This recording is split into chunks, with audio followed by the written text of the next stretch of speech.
Kidney নষ্ট হওয়ার আগে শরীর আপনাকে যে সংকেতগুলো দেয়, যেগুলোকে আমরা প্রায় উপেক্ষা করি।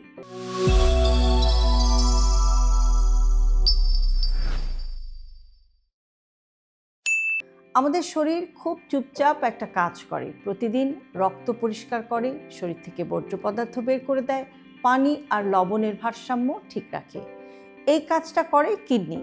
কিন্তু সমস্যা হলো, কিডনি নষ্ট হতে শুরু করলেও শুরুতে তেমন কোনো ব্যথা হয় না। ফলে আমরা অনেক সময় বুঝতেই পারি না যে ভেতরে ভেতরে কত বড় ক্ষতি হয়ে যাচ্ছে।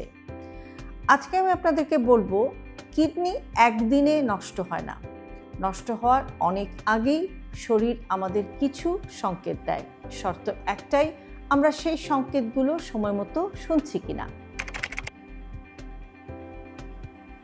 কিডনি ঠিক থাকলে শরীর কেমন থাকে?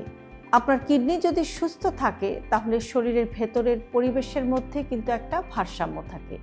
রক্ত পরিষ্কার হয়, অতিরিক্ত পানি শরীর থেকে বের হয়ে যায়, রক্তচাপও নিয়ন্ত্রণে থাকে, হাড় শক্ত থাকে, যেটা রক্ত তৈরিতে সাহায্য করে। এই পুরো ব্যবস্থায় একটু গড়বড় হলেই শরীর অন্যভাবে সেটাকে প্রকাশ করতে শুরু করে। অস্বাভাবিক ক্লান্তি এটা সবচেয়ে উপেক্ষিত সংকেত। অনেকে এরকম বলেন যে, ডাক্তার, সারাদিন কোনো কাজ না করার পরেও আমার খুবই ক্লান্ত লাগে। এই ক্লান্তি শুধু বয়সের কারণে হয় না। কিডনি ঠিকমতো কাজ না করলে রক্তে বর্জ্য পদার্থগুলো জমতে থাকে। এই বর্জ্য শরীরের প্রতিটি কোষকে ক্লান্ত করে দেয়। ঘুমিয়েও ক্লান্তি না কমলে, খুব হালকা কাজেই হাঁপিয়ে গেলে এটা কিডনির সংকেত হতে পারে। প্রস্রাবের পরিবর্তন এটা সবচেয়ে সরাসরি বার্তা। কিডনি সমস্যার প্রথম দিকের সংকেত অনেক সময় প্রস্রাবেই ধরা পড়ে। প্রস্রাবের পরিমাণ হঠাৎ বেড়ে যাওয়া বা অস্বাভাবিকভাবে কমে যাওয়া দুটোই কিন্তু খুবই গুরুত্বপূর্ণ। রাতে বারবার প্রস্রাবের বেগ হওয়া, প্রস্রাব ফেনাযুক্ত হওয়া, রং গাঢ় হয়ে যাওয়া, এসবকে অবহেলা করা উচিত না। অনেকে ভাবেন পানি একটু বেশি খেয়েছি তাই এরকম সমস্যা হচ্ছে, কিন্তু প্রতিদিন যদি এমনটা হয় তাহলে পরীক্ষা করাটা খুবই জরুরি। শরীর ফুলে যাওয়া এটা পানি আটকে থাকার ইঙ্গিত হতে পারে। চোখের পাতা, মুখ, পা বা গোড়ালি যদি অস্বাভাবিকভাবে ফোলা থাকে, এর মানে শরীরের অতিরিক্ত পানি শরীর থেকে ঠিকমতো বের হচ্ছে না। কিডনি দুর্বল হলে লবণ আর পানি জমে যায়। এই ফোলা অনেক সময় সকালের দিকে বেশি থাকে, দিনের বেলা একটু কমে যায়। এটাকে সাধারণ ফোলা ভেবে অবহেলা করা বিপজ্জনক। ত্বকের পরিবর্তন এটা শরীরের ভেতরের সমস্যার ছাপ হতে পারে। কিডনি সমস্যা হলে অনেক সময় ত্বক শুকিয়ে যায় বা শুষ্ক হয়ে যায়, চুলকানি বাড়ে, ত্বকের রং একটু নিস্তেজ হয়ে যায়। কারণ রক্ত পরিষ্কার না হলে বর্জ্য পদার্থ ত্বকের মাধ্যমে তার প্রভাব ফেলে। অনেক সময় কোনো র্যাশ না থাকলেও অসহনীয় চুলকানি হয়। এটা অ্যালার্জি না, এটা ভেতরের সমস্যার প্রতিফলন হতে পারে। ক্ষুধা কমে যাওয়া বা বমি বমি ভাব, হঠাৎ করে খাবারে অনীহা, অল্প খেলেই বমি ভাব, মুখে এক ধরনের ধাতব স্বাদ বা মেটালিক টেস্ট, এসবও কিডনি দুর্বলতার লক্ষণ হতে পারে। রক্তে বর্জ্য জমে গেলে হজম প্রক্রিয়াও ব্যাহত হয়। অনেকে গ্যাস্ট্রিক ভেবে ওষুধ খেয়ে ফেলেন, কিন্তু আসল কারণটা থেকেই যায়। শ্বাসকষ্ট বা বুক ভার লাগা, কিডনি ঠিকমতো কাজ না করলে শরীরে অতিরিক্ত পানি জমে যায়। এই পানি ফুসফুসেও জমতে পারে, ফলে সামান্য হাঁটলেও শ্বাস নিতে কষ্ট হয়, বুক ভার ভার লাগে। বিশেষ করে রাতে শুয়ে থাকলে এই কষ্টটা আরও বেড়ে যেতে পারে।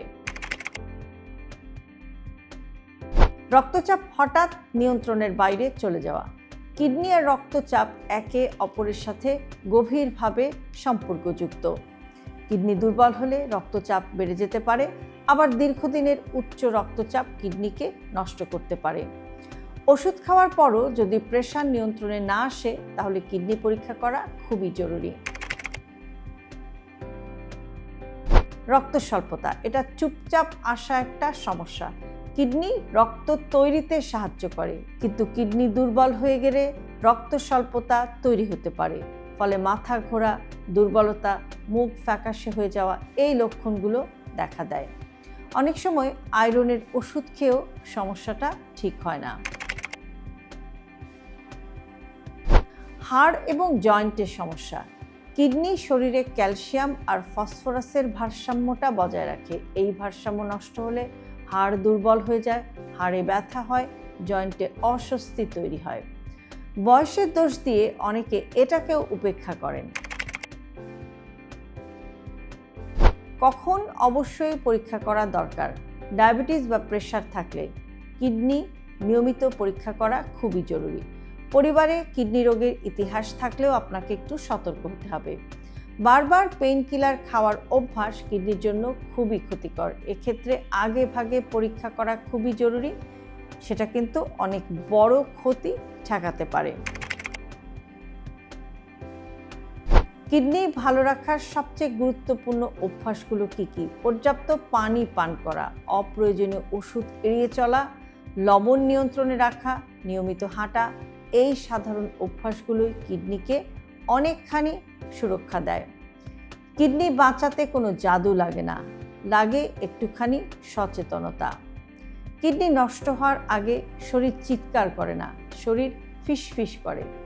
আমরা যদি সেই ফিসফিসানি শব্দটা না শুনি, তাহলে বড় বিপদ সামনে অপেক্ষা করছে।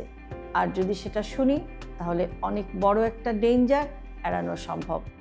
স্বাস্থ্য মানে অসুখ হওয়ার পর দৌড়ানো না, স্বাস্থ্য মানে একটু আগেই থেমে যাওয়া।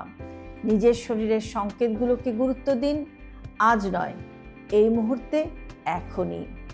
হেলদি লাইফস্টাইলকে জটিল ভাববেন না। আপনার দৈনন্দিন জীবনের ছোট ছোট অভ্যাসের পরিবর্তনই আপনাকে নিয়ে যেতে পারে একটি সুস্থ জীবনধারার দিকে। আর সে কারণে আমরা সবসময় বলে থাকি হেলদি লাইফস্টাইল সিম্পলিফাইড। আজকের ভিডিওটি যদি আপনাদের কাছে ইউজফুল মনে হয়, তাহলে অবশ্যই আপনার প্রিয়জনের সাথে শেয়ার করতে ভুলবেন না। আর এরকম আরও ভিডিও প্রতিদিন পেতে সাবস্ক্রাইব করুন আমাদের ইউটিউব চ্যানেল এবং ফলো করুন আমাদের Facebook page with doctor Shahnaz Chowdhury.